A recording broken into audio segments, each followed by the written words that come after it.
ठीक है, यहां तक पहुंच गए। अब देखिए एरिया को मिनिमम होने के लिए डिनोमिनेटर को क्या होना होगा, maximum. For area to be minimum, sine of 2 theta plus alpha should be maximum.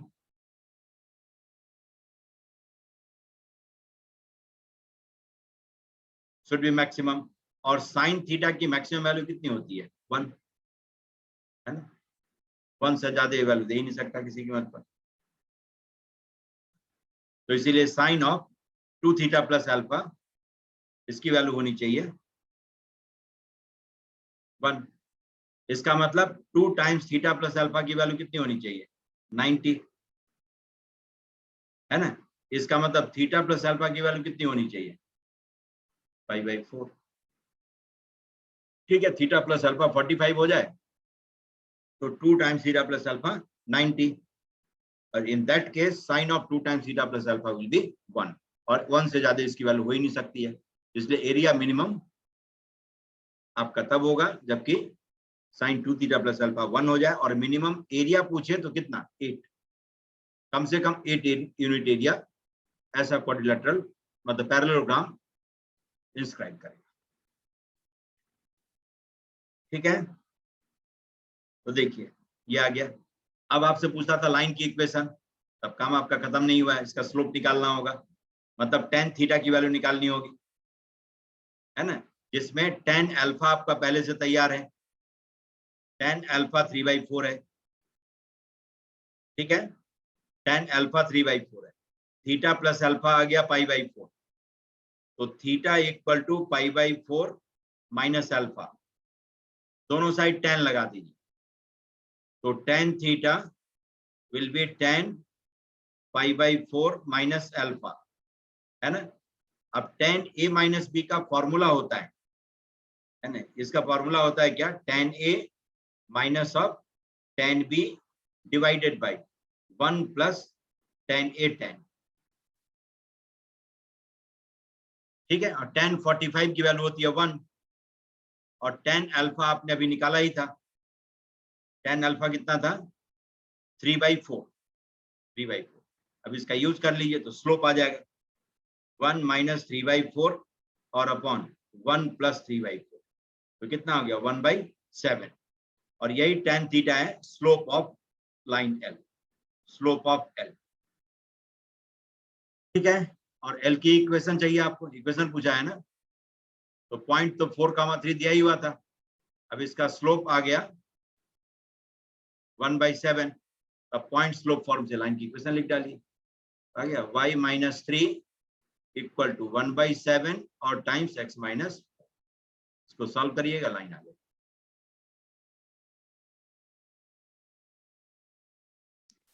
समझिए क्या सब करना है। सर इतने बड़े क्वेश्चन आ सकते हैं, मतलब जो हमारा पेपर होता है मेंस एडवांस का?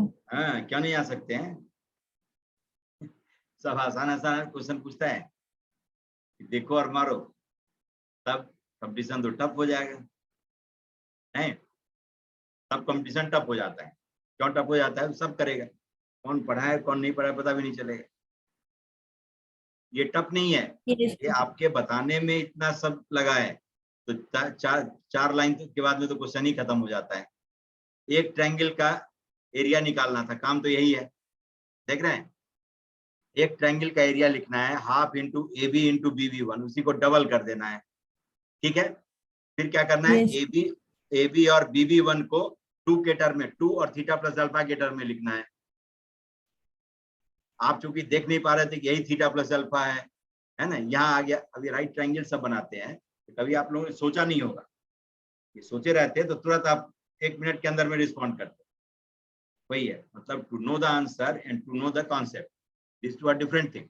जैसे आपने ऐसा ट्रायंगल खूब सॉल्व किया होगा, बहुत सारा दबा करके लिखा होगा, ये वो दुनिया और की कहानी पढ़ाई की होगी, लेकिन कभी हमने ये सोचा नहीं होगा ये ट्रायंगल है इस तरह का। ये मान ली यहाँ से मैं परपेंडिकुलर डालता हूँ, और इसको आप आंख फाड़ फाड़ के देख रहे हैं, ये है, यहाँ से मैंने परपेंडिकुलर डाला जहाँ 90 था, ये D है। ठीक है, अब ये बताइए कि ये एंगल थीटा है, तो ये एंगल थीटा नहीं होगा। Yes sir. Yes sir. अब इसको आप आंख फाड़ फाड़ के देख रहे हैं, अभी ताजुब की बात है।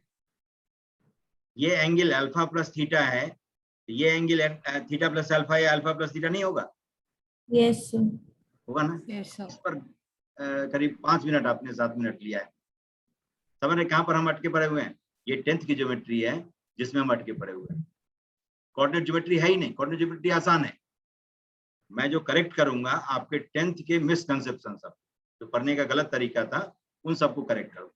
ये मैं कर रहा था बार बार, और आप इसमें जो है अटके पड़े हुए हैं। ये कहाँ से आ गया? देखिए अब फिगर यही है ना, जहां 90 डिग्री बना हुआ है यहीं से तो मैंने परपेंडिकुलर डाला हाइपोटेन्यूज पर। तो ये एंगल थीटा प्लस अल्फा है, तो ये एंगल थीटा प्लस अल्फा नहीं होगा।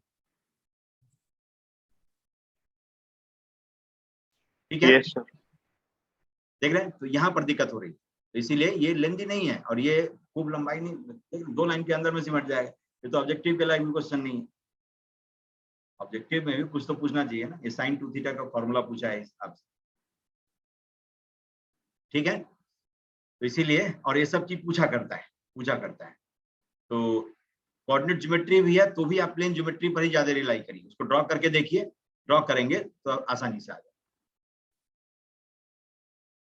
और इक्वेशन जो लिखने लगेगा उसको लिखवा देगा, पूरा पढ़ाएगा उसको, पूरा ही कोऑर्डिनेट से। जो जिसने इसको हैंडल करने की कोशिश की उसको पूरी कोऑर्डिनेट ज्योमेट्री पढ़ा देगा। ठीक है? जो नहीं भी पढ़ा होगा वो भी याद दिला देगा। समझ गए? तो देखिए अब नेक्स्ट क्वेश्चन, अगले क्वेश्चन। चलिए, इसकी कहानी हो गई। राइट ट्रायंगल में राइट एंगल से जब हाइपोटेन्यूज पर परपेंडिकुलर डालते हैं, ये एंगल सब इक्वल होता है ना? तो देखिए अब नेक्स्ट है, कहता है the centroid of the triangle of an equilateral triangle, बहुत खुशी की बात है, इज ओरिजिन।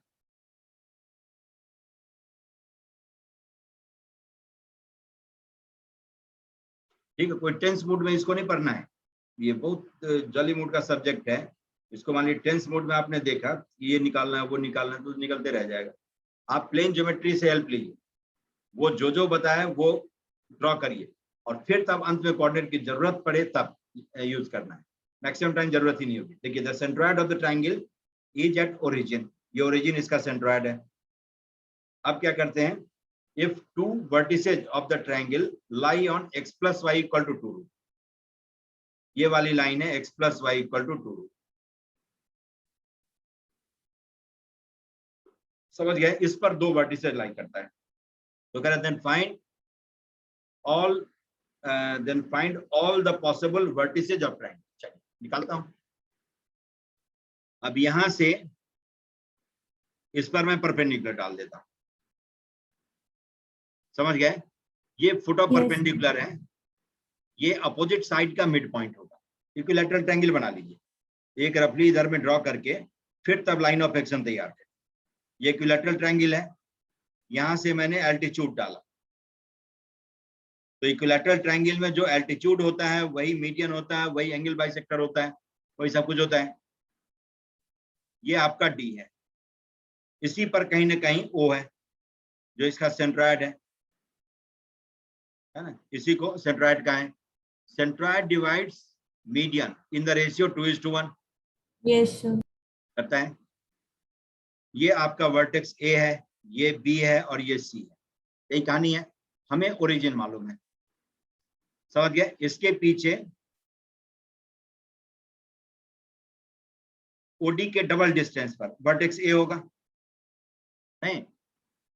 ओडी के डबल डिस्टेंस पर वर्टेक्स ए होगा। अब जरा देखिए, या तो ओरिजिन से इसका परपेंडिकुलर डिस्टेंस निकाल, या सीधा देखिए इसका स्लोप कितना है, x plus Y equal to 2√2 का। बताइए। -1। गुड। तो ओडी का स्लोप कितना होगा? OD is perpendicular to given line 1 है ना? 2 परपेंडिकुलर लाइन का स्लोप का प्रोडक्ट -1 होता है। तो एक का -1 हो गया तो दूसरे का 1। ओडी का स्लोप 1 है, तो इसका मतलब ये एंगल कितना रहा होगा? 45। Yes sir. समझ गए? चलिए अब तो डी का कोऑर्डिनेट मैं लिख देता हूं, ओडी निकाल करके। पहले ओरिजिन से परपेंडिकुलर डिस्टेंस निकालिए, ओडी दिए गया लाइन का परपेंडिकुलर डिस्टेंस। तो 2√2 और अपॉन √2 होगा, यस सर, है ना। यस एक्स सर, प्लस ये है एक्स प्लस वाई और माइनस ऑफ 2√2 हाँ सर इक्वल टू समझ 0। गई। तो 0 0 डालिए इसमें और मॉड ले लीजिए। तो यस 2√2 और अपॉन रूट ऑफ कितना, √2 गया तो ये आ गया 2 आ गया। यस, ये ओडी डिस्टेंस 2 है। अब जरा देखिए डी का कोऑर्डिनेट लिखना चाहें तो आप लिख सकते हैं 0 + 2 cos 45 cos 45 हाँ सर, और 0 + 2 sin 45 हो जाएगा। cos 45 यस होता है 1/√2। तो इसका अंदर डी का कोऑर्डिनेट आ गया √2 और कॉमा √2। कॉमा रूट, यस बहुत सर, अच्छी बात। अब ए का कोऑर्डिनेट मैं एज्यूम कर लेता हूं x1, y1। ठीक है, ए का कोऑर्डिनेट x1, y1। ये 2 है, ये 4 होगा ओए, या पैरामीट्रिक कोऑर्डिनेट सही लिख डालिए, क्यों जरूरी है कोऑर्डिनेट एज्यूम। सेक्शन फॉर्मूले का भी यूज करके लिख सकते हैं आप, क्योंकि एडी को ओ 2:1 रेशियो में डिवाइड करता है। ओ इज सेंट्रॉइड, ठीक है, centroid divides median in the ratio 2:1 और एडी आपका मीडियन है। तो डायरेक्टली सेक्शन फॉर्मूले का भी यूज करके लिख सकते हैं। डी का कोऑर्डिनेट आ गया √2, √2।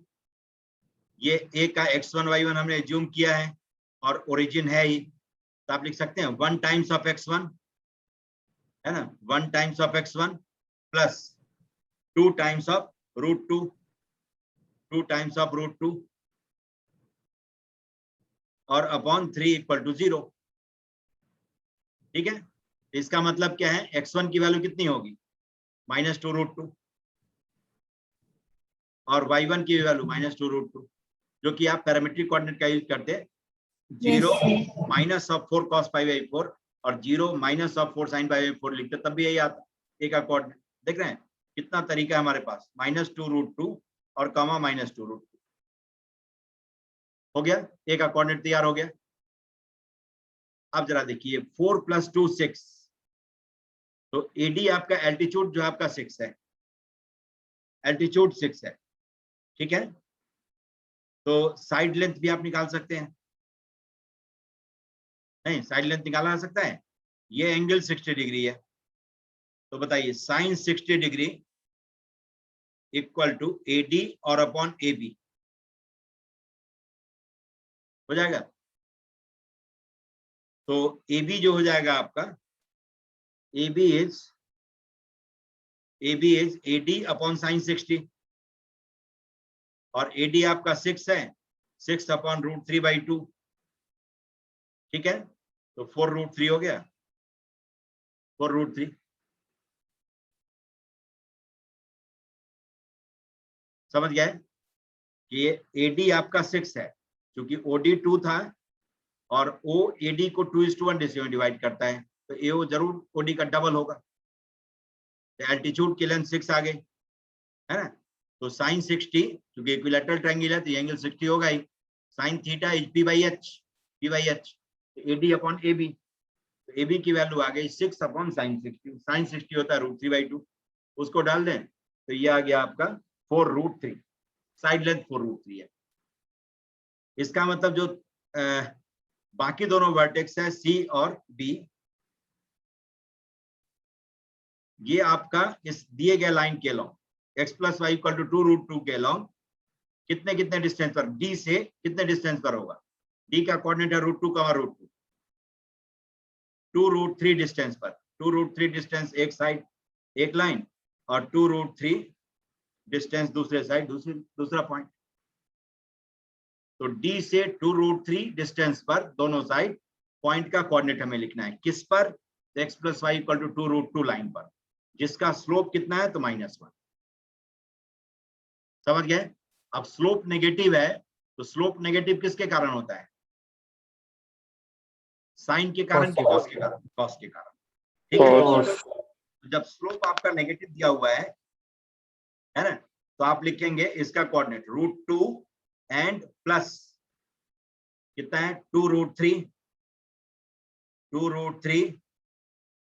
और into cos pi by 4 with negative sine, क्योंकि स्लोप -1 है तो cos थीटा आप लिखेंगे -1/√2 और sin थीटा 1/√2, तो -1/√2। ठीक है, या x कोऑर्डिनेट इधर में बढ़ रहा है तो प्लस कर दीजिए इसमें, समझ गए। यहाँ पर माइनस तो दोनों में माइनस, माइनस करेंगे तो माइनस माइनस तब प्लस होगा, तो √2 माइनस ऑफ 2√3 और इंटू साइन 45 1/√2 हो गया। तो tan थीटा नेगेटिव है तो cos के कारण नेगेटिव है, तो cos वाले पार्ट में माइनस लिखते हैं और साइन वाले पार्ट में प्लस। c का कोऑर्डिनेट आप लिखेंगे तो इधर में दोनों ही में प्लस लिखिए, तो 2√3 ऊपर की ओर है, plus of x coordinate will decrease, sorry √2 plus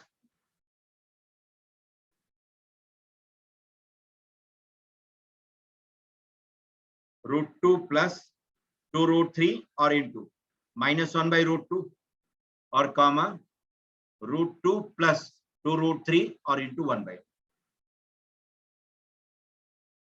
समझ गए। इस स्लोप से जब cos थीटा sin थीटा निकालेंगे तो cos थीटा विल बी -1/√2 और sin थीटा विल बी 1/√2। अब इन सबको सॉल्व कर लीजिएगा, वर्टिसेज आपका तैयार, यही सब एबीसी तैयार हो गया। ठीक है, ए हो गया -2√2 और -2√2 ए, उसके बाद में बी और सी आ गया आपका, यही जो लिखा हुआ है √2 माइनस ऑफ √6 2√3 प्लस ऑफ √6 और √2 माइनस ऑफ √6, और उधर में जाएंगे तो उल्टा आ जाएगा, √2 माइनस ऑफ √6 एक्स कोऑर्डिनेट और √2 प्लस ऑफ √6 वाई। सर हाँ सर ये ओडी लेंथ कैसे लेगा 2 हमने? ओडी यहां से निकाला था ना, ओरिजिन से लाइन का perpendicular distance x plus Y equal to 2√2 का परपेंडिकुलर डिस्टेंस, ओरिजिन से x plus Y equal to 2√2 line का परपेंडिकुलर डिस्टेंस, यही है आपका। किसी पॉइंट से किसी लाइन का परपेंडिकुलर डिस्टेंस निकालने के लिए क्या करते हैं, पॉइंट के कोऑर्डिनेट को x और y के जगह पर रख देते हैं, यही होता है ना। फिर मॉड ले लिया करते हैं, ax1 plus by1 plus c का मॉड और अपॉन √a² प्लस b², यही होता है x1 y1 से ax plus by plus c equal to 0 का परपेंडिकुलर डिस्टेंस। याद आ गया? यस सर, ओरिजिन से इसका परपेंडिकुलर डिस्टेंस है। ठीक है, इसको समझ गए? यस कि नो बताइए। Yes sir. Yes sir. चलिए आप देखिए, और चीज मैं बताता हूँ, जैसे ये आपका ये तो पेज ही भर गया, चलिए इसको सेव करिए।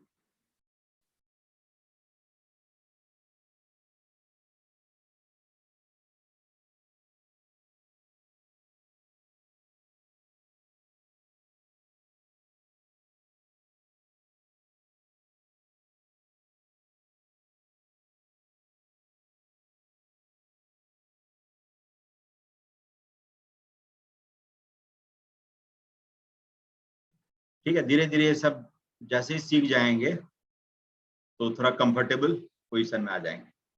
ज्यादा रिग्रेस में किसी फॉर्मूले का यूज नहीं करूंगा, मैक्सिमम टाइम बस ये फिगर ज्योमेट्री इन सबको यूज करके कंसेप्चुअली साउंड बनाने की कोशिश करूंगा, है ना, जिससे कि प्रॉब्लम कोई भी रहे तो वहां पर ये नहीं कि खौफ आ जाए।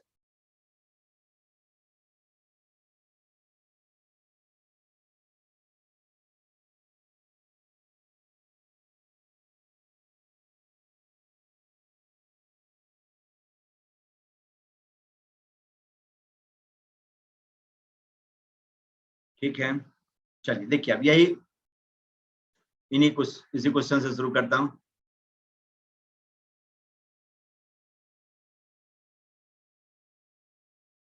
ये लाइन थी अपनी x plus Y equal to 2√2, है ना। ओरिजिन कहता था सेंट्रोइड, समझ गए।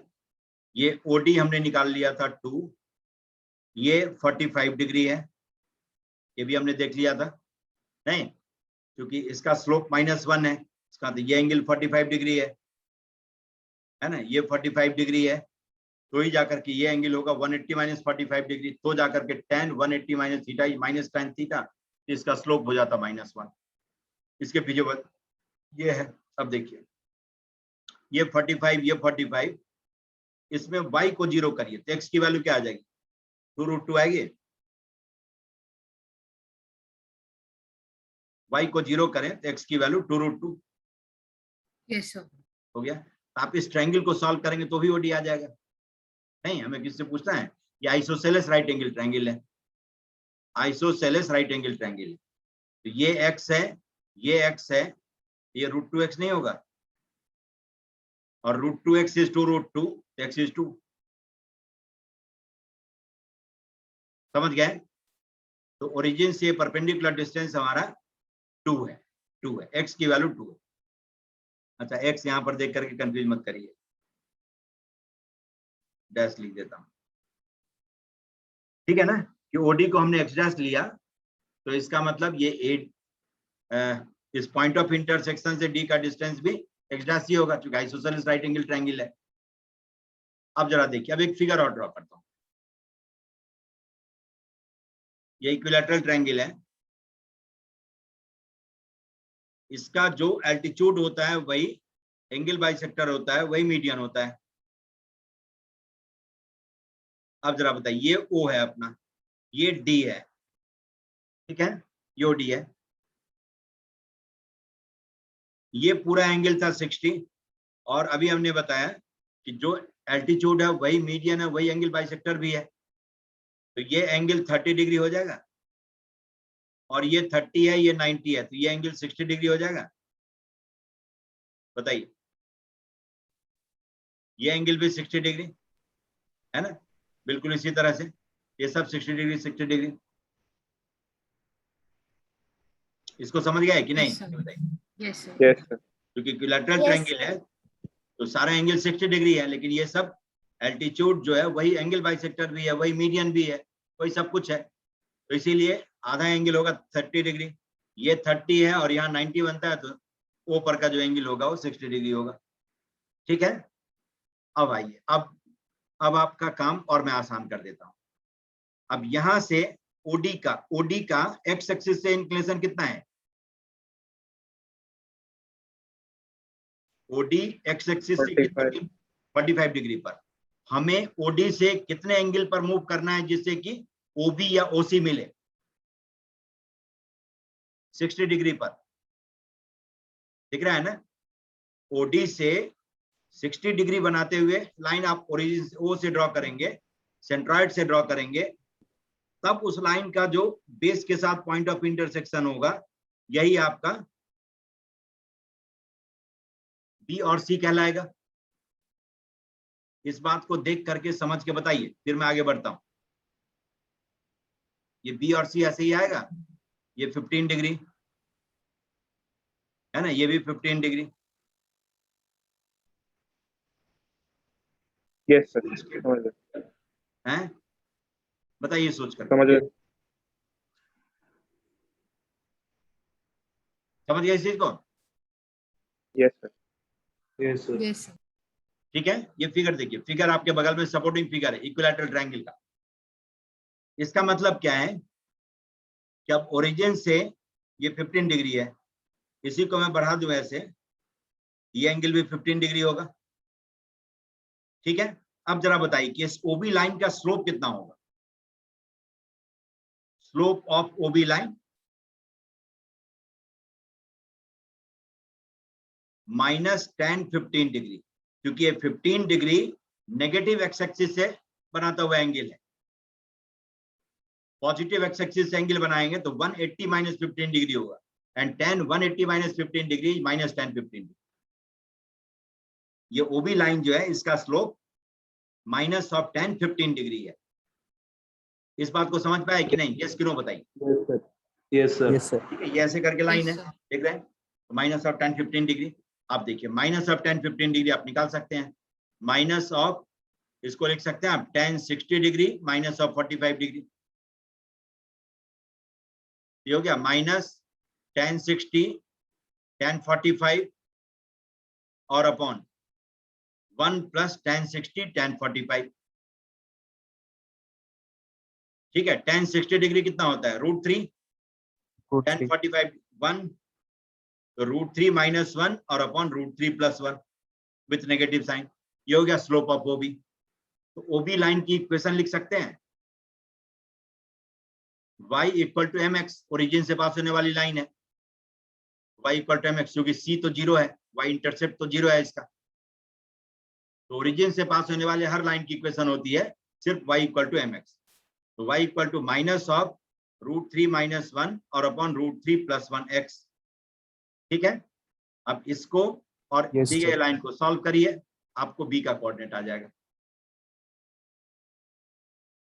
समझ गए कि y equal to minus of √3 minus 1 और अपॉन √3 प्लस 1x, इसको सॉल्व कर लेंगे तो आपका b का कोऑर्डिनेट आ जाएगा। सॉल्व करके और पहले वाले से मैच करके जरूर एक बार देख लीजिए, है ना। रैशनलाइज मैं कर दूं तो √3 माइनस 1 से मल्टीप्लाई डिवाइड कर दीजिए, ये आ जाएगा आपका 2 माइनस ऑफ √3 माइनस साइन के साथ x, क्योंकि नीचे में 3 माइनस 1 2 हो जाएगा, 2 से कैंसिल करेंगे तो फाइनली आ जाएगा। तो y equal to minus of 2√3x, इसको और इसको सॉल्व कर लीजिए टू गेट b। अब जरा देखिए ओसी लाइन की इक्वेशन लिखना हो, लिख सकते हैं। इसका ओसी का स्लोप कितना होगा, इस एंगल पर tan लगाएंगे उसके बराबर 105 slope of OC is tan of 90 degree and plus 15 degree. ठीक है, tan of 90 degree plus 15 degree, और tan 90 प्लस थीटा होता है minus cot theta, minus of cot 15 degree. इसको आप लिख सकते हैं -1 अपॉन tan 15 डिग्री। मेहनत फिर से क्यों करना, tan 15 डिग्री तो इधर निकाला ही हुआ है, इनफैक्ट माइनस tan 15 डिग्री निकाला हुआ है ना, पूरा ही छाप दीजिए, उल्टा कर दीजिए। तो माइनस tan 15 डिग्री आया था माइनस ऑफ 2 माइनस √3, तो इसका उल्टा करिए, तो -1 अपॉन 2 माइनस √3, -2 प्लस √3 हो जाएगा। रैशनलाइज कर दीजिए फिर से, समझ गए। तो इसका मतलब slope of OC is minus of 2 plus √3। आप इस लाइन की इक्वेशन लिख सकते हैं माइनस ऑफ 2 प्लस √3 और इंटू x, ये हो गया। अब इसको और x plus Y equal to 2√2 को सॉल्व करिए, आपका c का कोऑर्डिनेट आ जाएगा। और a तो आसानी से आ ही गया था पहले ही सेक्शन फॉर्मूले से, तो तीनों वर्टिसेज आ गया। यस सर, समझ गए, ये भी तरीका है सॉल्व करने का। Yes sir. समझ गए, ये भी है। देखें ज्योमेट्री है, ज्योमेट्री के साथ जितना खेलना सीखेंगे उतना ज्यादा स्ट्रॉन्ग बन करके निकलेंगे, और जितने कम से कम में काम चलाएंगे उतना आपके पास में लिमिटेड ऑप्शन होगा। बस वो हुआ तो हुआ, नहीं हुआ तो बैठे रहेंगे कि प्रॉब्लम टफ है, टफ कैसे हो जाएगा। ठीक है, समझ गए। तो मैंने ये 2 तरीका से बता दिया, और बहुत चीज आप सोच सकते हैं, बहुत सारा ऑप्शन है। डी का कोऑर्डिनेट निकालिए, अब डी से 2√3 ऊपर 2√3 नीचे, बी और सी का कोऑर्डिनेट निकालिए पैरामेट्रिक कोऑर्डिनेट से, उससे आ जाएगा बी और सी का कोऑर्डिनेट। समझ गए कि y equal to X line है, ये ओरिजिन से पास होने वाली लाइन जो x एक्सिस से 45 डिग्री पर हो, ये y इक्वल टू एक्स है, y इक्वल टू एक्स, और इसको सॉल्व करेंगे तो आपका d का कोऑर्डिनेट आ जाएगा √2, जो आया ही था अभी। अब यहाँ से 2√3 नीचे 2√3 ऊपर,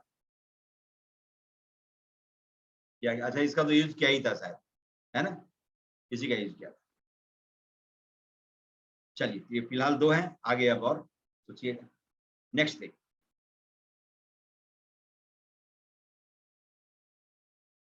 नेक्स्ट आपका है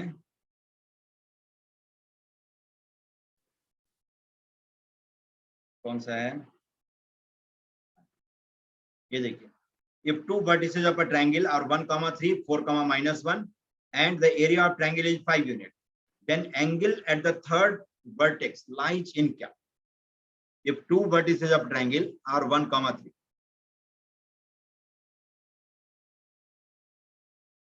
1,3 और 4,-1, ये दो वर्टेक्स है, ये दोनों दिया हुआ है और कह रहा है and the area of triangle is 5 square unit, area of triangle 5 square unit बता दिया।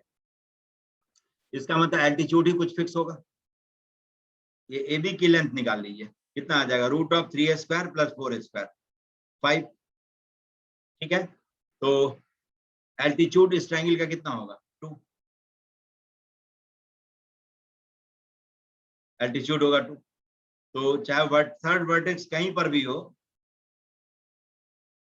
ये इसी तरह से 2 हाइट पर होगा, तभी जाकर के area of triangle can be 5, area will be half Yes, Yes, sir. sir. Base 5 और इंटू एल्टीट्यूड 2, तभी जाकर कैसा हो सकता है 5 स्क्वायर यूनिट, ये दे दिया पहले से। तो 2 यूनिट ऊपर Yes. या 2 यूनिट नीचे, ये इसकी स्थिति होगी।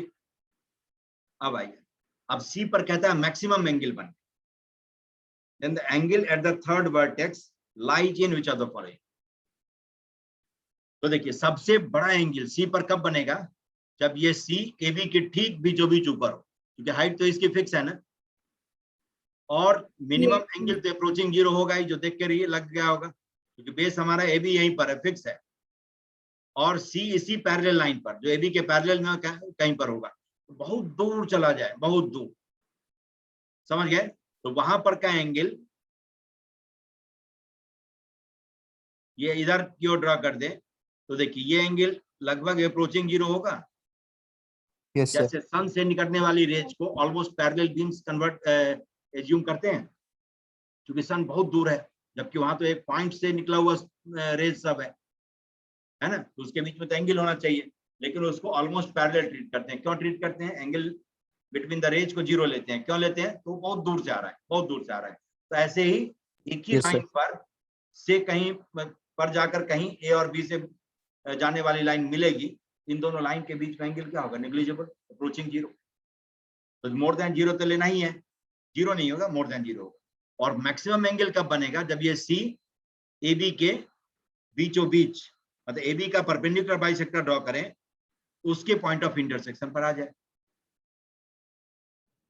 ठीक है, ए बी का परपेंडिकुलर बाइसेक्टर ड्रॉ करें और तब वहां से ये 2 हाइट पर जो लाइन है उसको कट करते हुए जाए, तब जाकर के ये एंगल मैक्सिमम होगा, ग्रेटेस्ट होगा। इसके इधर आएंगे तो भी एंगल विल डिक्रीज,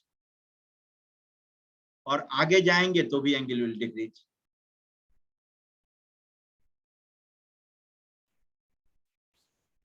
ठीक है, Yes, sir.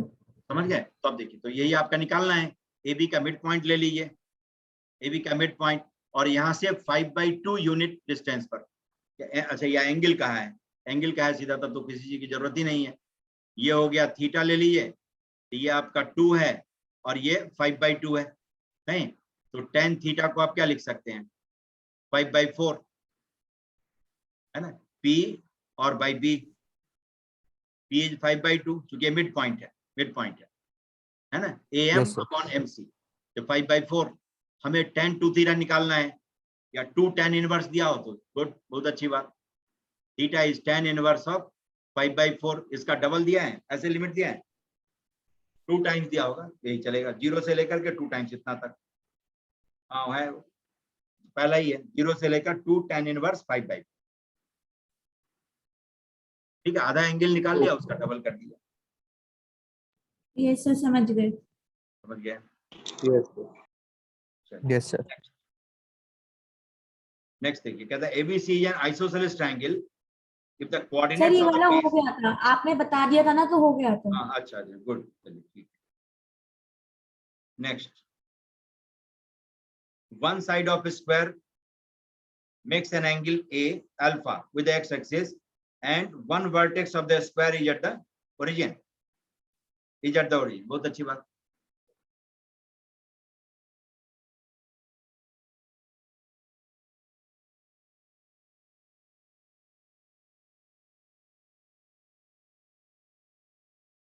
देखिए, एक वर्टेक्स इसका ओरिजिन पर है, one side of a square makes an angle of alpha with x-axis and one vertex of the square is at the origin. तो क्या कह रहा है, prove that their diagonals are this and that. चलिए निकालिए। Side length भी दिया है, one side of a square makes an angle alpha with X axis, length of side where A is the length of side. Good, ये देना जरूरी है। देखिए अब यहां से, और ज्योमेट्री हमेशा ड्रॉ करने की चीज होती है, माइंडेड, इस चीज को हमेशा रखिएगा। ये अल्फा है, ठीक है, ये ए है, तब इसका कोऑर्डिनेट आप निकालना चाहें तो निकाल लेंगे ना। यहां से परपेंडिकुलर ड्रॉप करिए तो इसका कोऑर्डिनेट हो जाएगा ए कॉस अल्फा और ए साइन अल्फा। सही बात, Yes, sir. समझ गए? क्योंकि एक्स कोऑर्डिनेट हो जाएगा ए कॉस अल्फा, ये डिस्टेंस, और वाई कोऑर्डिनेट ये हाइट हो जाएगी। अब देखिए, अब यहां से इस पर परपेंडिकुलर ड्रॉ करना है। ये स्क्वायर है आपका, यहां से इस पर परपेंडिकुलर ड्रॉ करेंगे, ये आपका स्क्वायर बनने वाला है। या तो ऊपर बनेगा या नीचे बनेगा, यही होगा, है ना। तो ऊपर मैं बना रहा हूं, और ऐसे ही नीचे भी बना सकते हैं। अल्फा एक्स एक्सिस है तो नीचे भी बना सकता है, लेकिन हो सकता है कि ऊपर के लिए सोच करके दिया हो, लेकिन हम दोनों ही काम करें। ये ए है, ये 90 है। अब जरा सोच के बताइए कि ये एंगल कितना होगा? 90 माइनस अल्फा, नहीं 90 minus होगा। अब देखिए, अब ये डिस्टेंस निकालना चाहे Yes, तो sir. बस ये पाइथागोरस थ्योरम का यूज करके या साइन थीटा का यूज करके कर सकते हैं आप। तब ए का जो कोऑर्डिनेट होगा, एक्स कोऑर्डिनेट तो नेगेटिव होगा, है ना, क्योंकि सेकंड क्वाड्रेंट पे पॉइंट Yes, है, sir. छुगा हुआ पॉइंट है। 90 plus alpha must follow in second quadrant. तो इफ अल्फा इज एक्यूट, तो देखिए ए, ये डिस्टेंस जो हो जाएगा आपका, डिस्टेंस ए साइन अल्फा हो जाएगा, cos 90 minus alpha is sine alpha, और ये हाइट जो हो जाएगी ए cos अल्फा। Yes, sir. इसका कोऑर्डिनेट जब लिखेंगे आप तो माइनस ए साइन अल्फा और कॉमा ए cos अल्फा हो गया। ओ ए बी और इसको सी कह दीजिए। अब देखिए, अब सारा काम बस इसी दो से मैं कर लूंगा। ये स्क्वायर है, कोई भी पैरेललोग्राम होता तो diagonals of parallelogram bisect each other, Bisect. है ना। Bisect और each- स्क्वायर है तो they bisect each other at right angle. इतनी बड़ी बात है, नहीं? तब देखिए, Yes, sir. Yes, sir. अब AC का स्लोप आप निकाल सकते हैं। AC के स्लोप से OB का स्लोप आ जाएगा, क्योंकि स्क्वायर है तो दोनों परपेंडिकुलर पर राइट एंगल पर Yes, sir. बाइसेक्ट करेगा, है Yes, sir. तो AC का इक्वेशन पहले लिख लीजिए, y minus of a cos alpha divided by a times cos alpha minus of sin alpha equal to x minus of minus a, तो plus a sin alpha divided by minus a common ले लीजिए और sin alpha plus cos alpha. ठीक है, अब इसको solve करेंगे, a cancel हो गया, आपके लाइन की इक्वेशन आ जाएगी। देख लीजिए किस फॉर्म में दिया हुआ है, यही sin अल्फा है या sin c plus sin d का यूज किया हो तो उस हिसाब से कर लीजिएगा। sin alpha plus cos alpha और into Y minus of a cos alpha और इंटू, अच्छा माइनस